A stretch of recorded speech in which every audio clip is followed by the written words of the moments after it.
Hola, ¿cómo están, my compañeros? I'm right outside the U.S. Federal District Courthouse here off 4th and Salmon.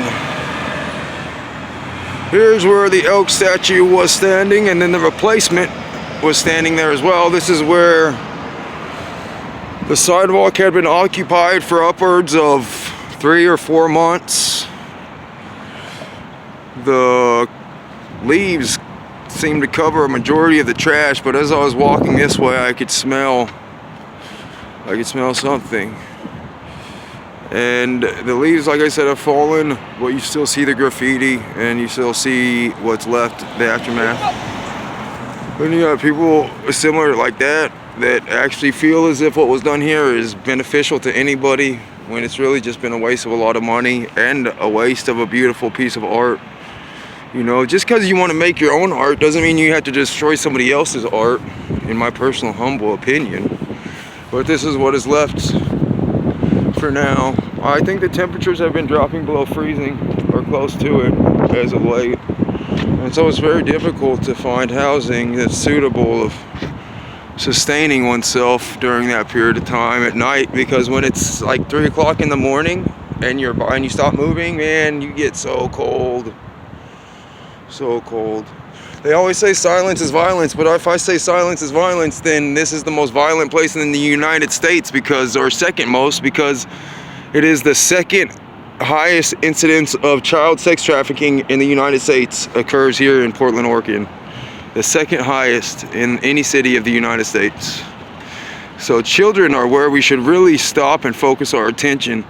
The children and the young people, I say, because that's what you were and that's what you're going to become. And both those time periods of our life, we desperately need somebody to help us.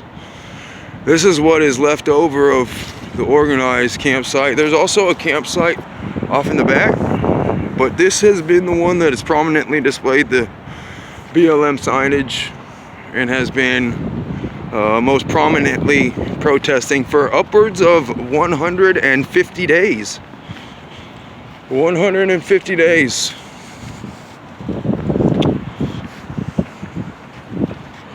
Here is the remnants of the Antifa. Here's the remnants of night after night after night of expression of one's feelings and angst. There's a lot of anger, a lot of violence. But I also see in all of this graffiti, I see a desperate desire for stability. I see a desperate desire for an actual solid foundation, a truth that they can base their life on. For me and for everyone, in my personal opinion, that is the Lord Jesus Christ, our King, our Father, our lover, our forever friend. Our forever friend. He is my most intimate partner. The Lord Jesus Christ. He is the first person I ever loved outside of my family. And he was the first person to love me, even before my family. I love the Lord Jesus Christ. I love thinking about that relationship that I share with him. This is what happens whenever we have a lack of spirituality in our hearts. They're desperately seeking a surety. They're desperately seeking morality. They're desperately seeking values that they can claim as their own, fight for, and be honored and revered for doing so. They've been misled by the masses because they are so actuated. They're so actualized. They've been growing up since they were 10 years old. They're 10 going on 25. They've lived in this society where adults have thrust adult sentiments upon young minds. And this is the result. Chaos. An inability to process and to find one's direction, because nobody knows the way.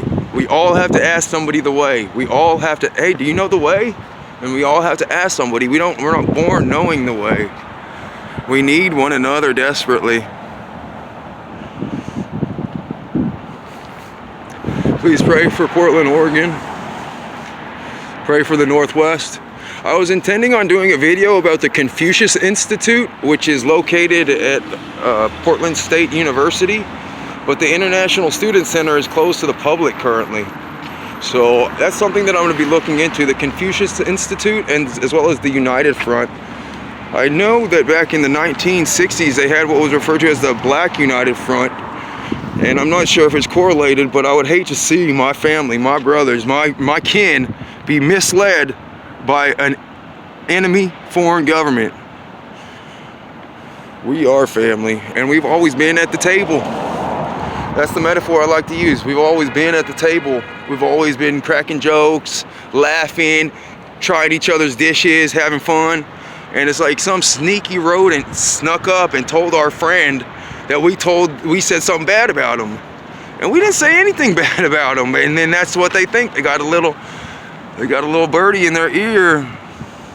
But obviously the intelligent individuals can see right through that. This is interesting. This is interesting. Please stop the genocide in South Africa. That's very true. And the situation occurring in Belarus, where the president has had over 8 terms in office, the situation in Belarus is nothing like compared to what it is here in the United States. The situation in Belarus is actually a righteous fight to defend against that enforcement of that sort of unjustified law. I would say law set, but I'm not too familiar with the whole goings-ons over there. I just know he's been elected 8 times.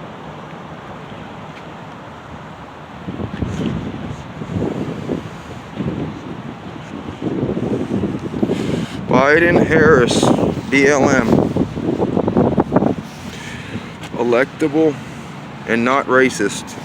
But Joe Biden is a disgusting racist, which I've proved time and time again on my channel.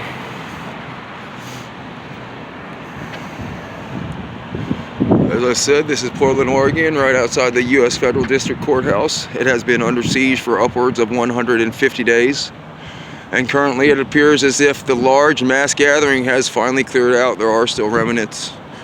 And there's still equipment that will be utilized for upcoming insurrections. Because this is the rest. This is the calm before the communist storm. The communist calm before the communist storm. And this statue, what they did to it is a wonderful metaphor for how communism develops throughout a period of time. They see something that they love, they destroy it, they attempt to imitate it, they do it poorly, and then eventually it just falls apart and they've destroyed everything. So, it's laughable in a lot of ways. It is a wonderful metaphor for communism. I don't know if individuals like this are actually attempting to defend this guy right here. He's driving a brand new car. All these people with brand new cars, I promise you, they're anticipating on the HEROES Act passing. If the HEROES Act passes, you can buy a car and you don't have to do anything. You don't even have to pay for it. They can't even come take it. That's it. That's the bottom line. Then they can go. The interesting thing is the federal government is going to set up loan institutions for creditors and collectors to come and take loans out, because they're not going to be able to collect anything from the debts from the public, so they'll borrow from the institutions. Look at the broken glass up there. I didn't even see that.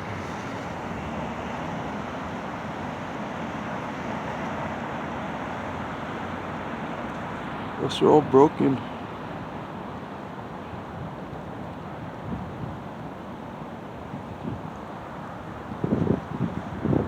It stinks over here.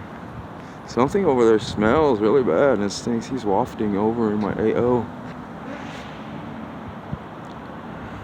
There it is.